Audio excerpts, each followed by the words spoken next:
Assalamualaikum warahmatullahi wabarakatuh. Innal hamdalillah nahmaduhu wa nasta'inuhu wa nastaghfiruh wa na'udzu billahi min shururi anfusina wa sayyiati a'malina. May yahdihillahu fahuwal muhtadi wa may yudlilhu falan tajida lahu waliyyan mursyida. Asyhadu an la ilaha illallah wahdahu la syarika lah wa asyhadu anna Muhammadan abduhu wa rasuluh alladzi la nabiyya ba'dah. Hadirin ikhwatul iman, jemaah Majelis Tafsir Illiyin, mudah-mudahan senantiasa mendapatkan ridho dan ampunan Allah Subhanahu wa taala. Kajian tafsir di Majelis Tafsir Illiyin pada kesempatan subuh ini membahas surat Ali Imran ayat 196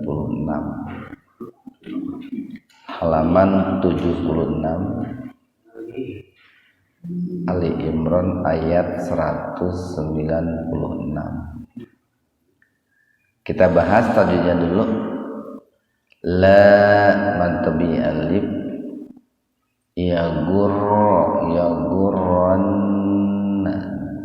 gunna, nun bertasdid gunna. Di sisi lain ini nunnya nun sakilah, nun yang dibaca berat dan bermakna penekanan ini ya. Jadi disebut gunnah dan juga disebut nun saqilah, nun bertasdid itu. Taqallubul alif lam samsiyah atau idgham samsiyah. Di mantabi'iyah kafaru mantabi'i waw fil idhar qamariyah atau alif lam qamariyah, kebalikan dari idgham samsiyah. Bila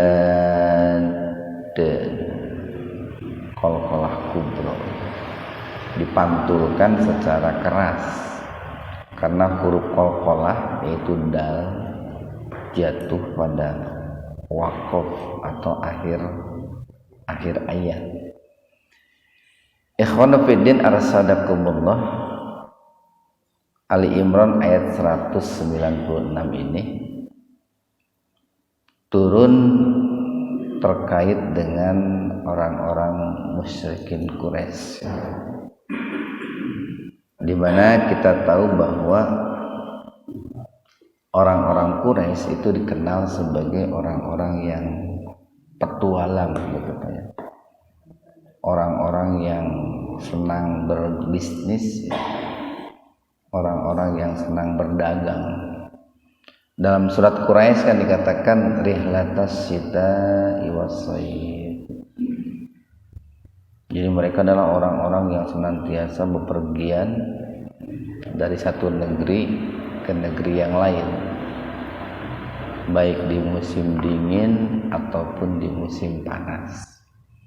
Mereka paham betul kapan musim dingin tiba dan harus pergi kemana mereka berbisnis, kapan musim panas tiba dan tahu betul harus kemana mereka pergi berbisnis. Nah, sehingga wajar gitu ya kalau dari sisi perekonomian orang-orang Quraisy itu maju gitu.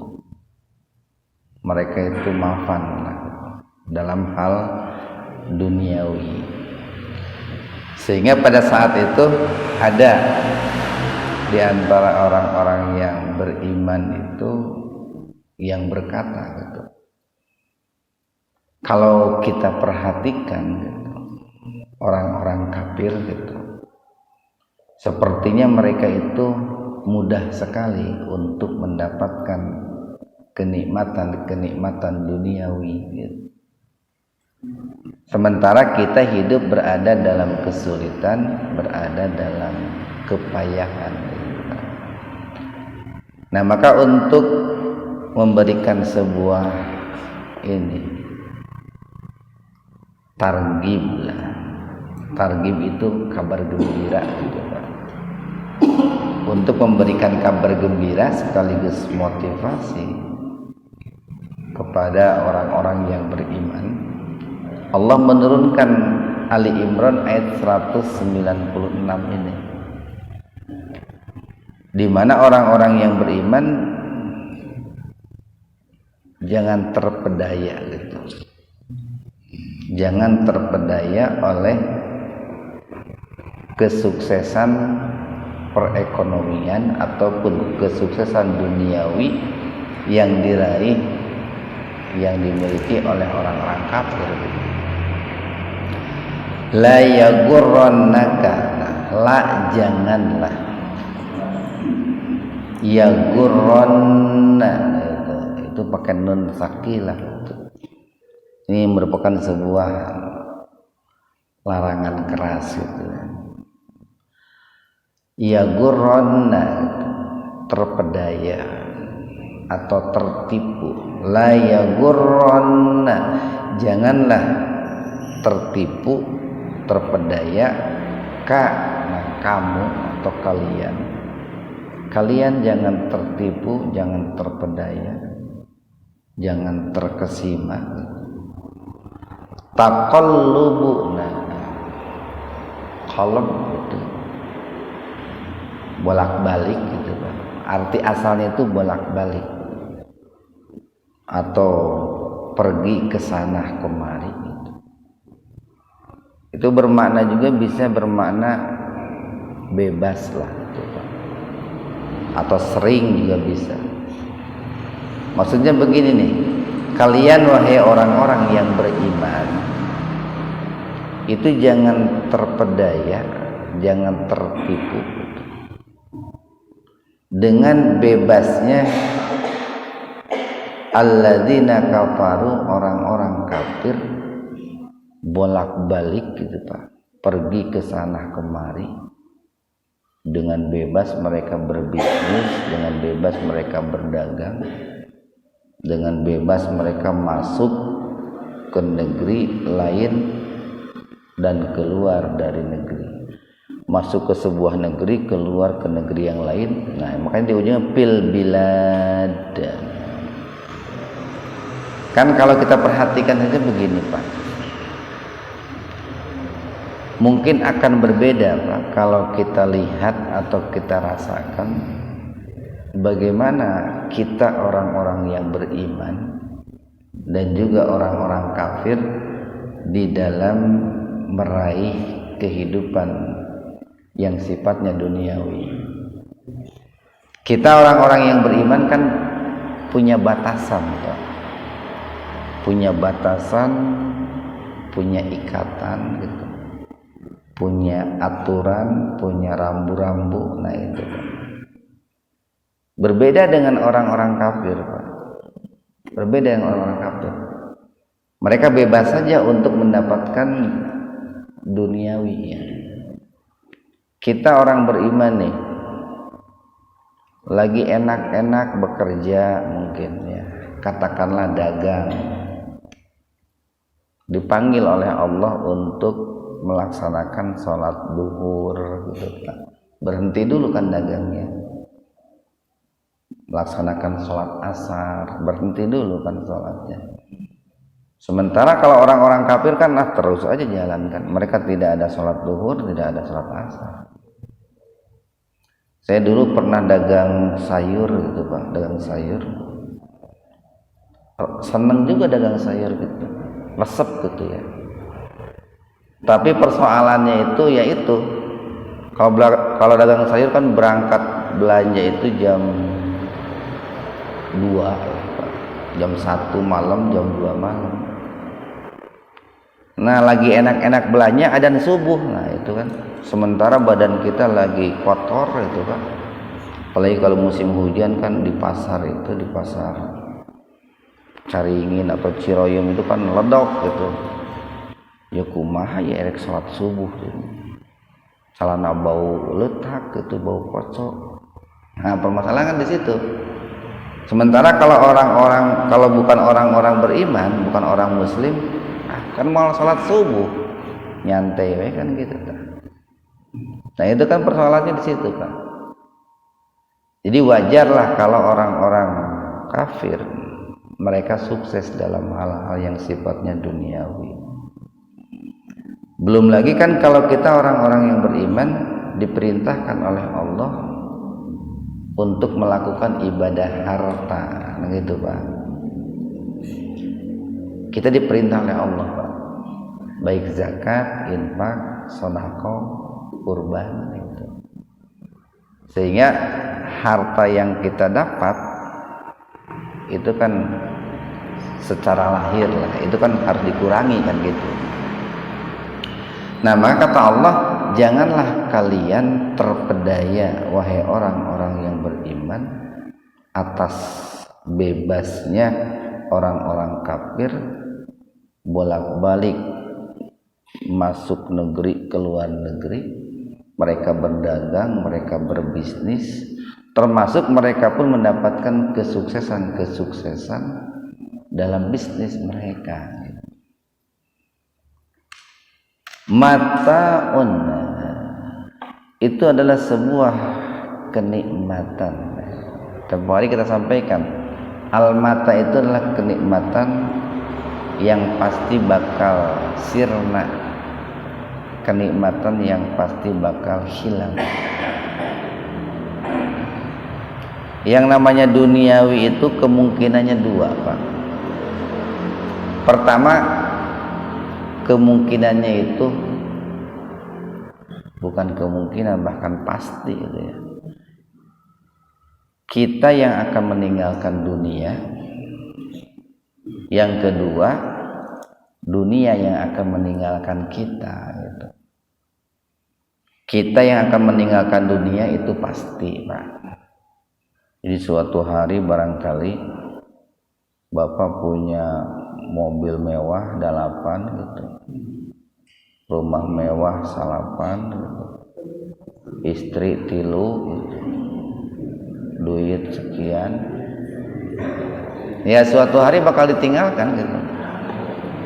Yaitu ketika Allah menjemput kita melalui kematian, itu pasti itu. Yang kedua, harta yang akan meninggalkan kita. Mungkin orang itu saking berharganya dia punya harta gitu ya, sampai ini ya, penjagaannya pun berlapis-lapis gitu.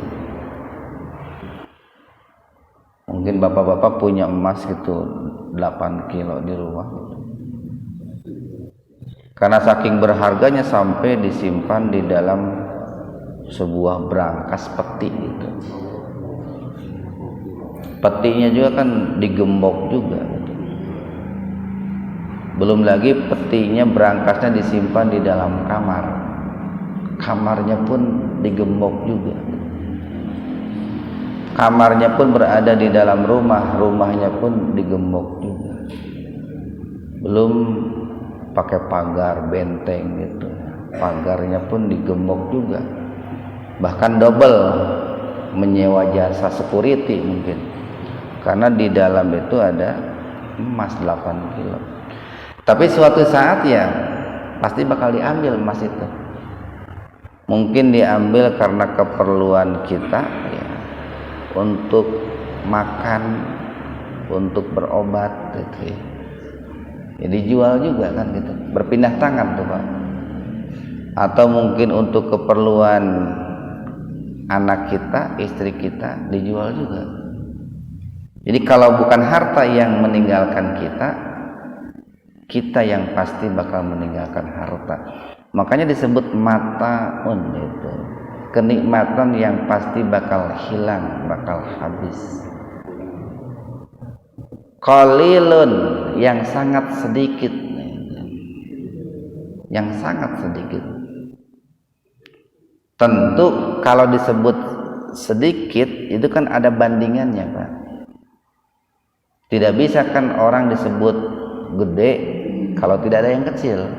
Adanya gede itu karena ada kecil, adanya kecil karena ada gede, adanya kaya karena ada miskin, ada miskin ada kaya.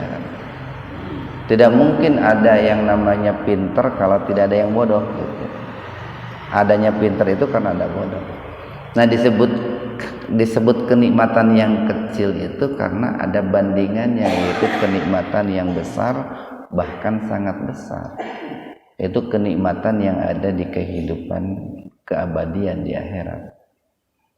Summa kemudian itu ma'wahum, tempat kembali mereka. Nah, di sini hum ini, domir hum itu kembali kepada alladzina kafaru. Di ma'wahum itu artinya ma'wal ladzina kafaru. Tempat kembali orang-orang yang kafir itu jahannam, di dalam neraka jahannam. Wa bi'sa, dan sejelek-jelek al-mihad, tempat kembali, tempat tinggal. Tidak ada tempat yang paling buruk melebihi buruknya neraka itu, Pak. Jadi sagoreng-gorengna tempat tinggal di alam dunia masih jauh lebih bagus bila dibanding dengan sangat buruknya neraka. Itu kan kabar gembira dari Allah, Pak, kabar gembira. Walaupun toh gitu ya, tidak sedikit orang-orang yang beriman yang dari sisi ekonomi duniawi lebih sukses dari orang-orang kafir. Ada juga gitu, Pak. Cuman mungkin kalau di rata-rata lah gitu. Kalau di rata-rata boleh dibilang orang kafir banyak yang sukses bila dibandingkan dengan orang-orang yang beriman.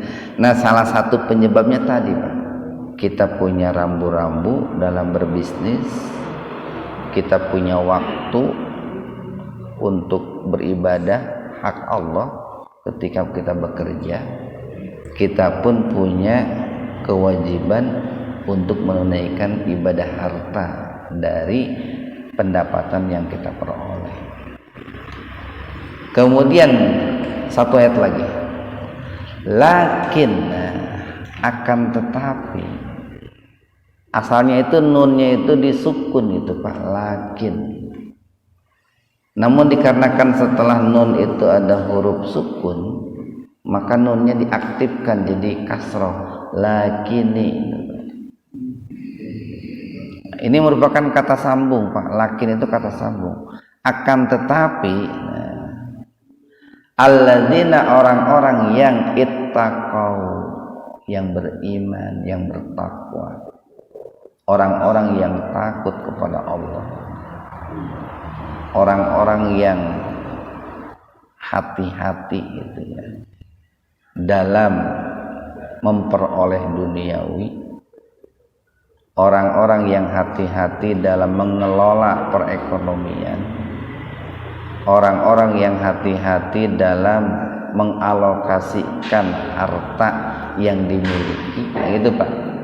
Jadi kata takut kalau dikaitkan dengan harta atau perekonomian, mereka hati-hati di dalam mendapatkannya, dari mana sumbernya, bagaimana cara mendapatkannya, dan kemana dialokasikannya. Itu dibarengi dengan ketakwaan itu, Pak, dibarengi dengan rasa takut. Takut kalau sumbernya itu tidak halal, takut kalau cara mendapatkannya tidak baik, tidak benar, takut kalau dalam menggunakannya, mengalokasikannya tidak tepat sasaran. Nah gitu, ittaqau itu. Jadi akan tetapi orang-orang yang bertakwa, Rabbahum, kepada Rabb mereka, lahum, lahnya itu harbul milki itu, lahum, bagi mereka atau untuk mereka, jannatun, surga-surga, banyak surga gitu. Kenapa kok banyak surga?